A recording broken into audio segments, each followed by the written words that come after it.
La partita da dentro o fuori con cui la Reale Mutua Fenera Chieri segna una nuova pagina della propria storia del volley. Il 3-0 sulla Delta Despar Trentino vale l'accesso alla Final Four di Coppa Italia del prossimo weekend a Rimini.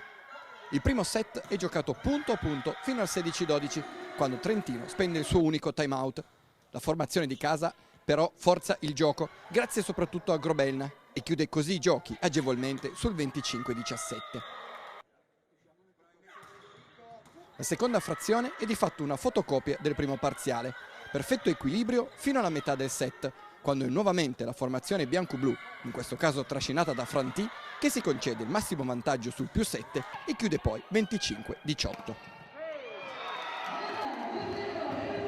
Una Trentino per niente demoralizzata si presenta in campo nel terzo set, capace di trascinare il parziale al fotofinish. Sotto i colpi di Melli e Piani, le giallo-blu recuperano il -6, arrivando ad annullare ben 2 palle match, arrendendosi poi però sul 25-23 finale.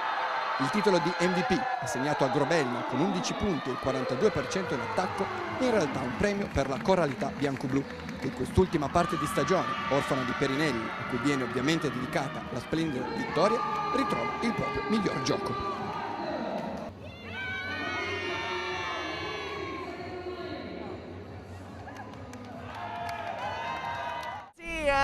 No, tutta la squadra ha giocato molto bene, non era facile perché sappiamo cosa è successo e non era facile perché loro hanno giocato molto bene, però per noi era importante per essere tranquille e prendere il ritmo e sono contentissima perché abbiamo un gran lavoro che è un risultato di allenamenti da 8 mesi e sì, sono molto contenta.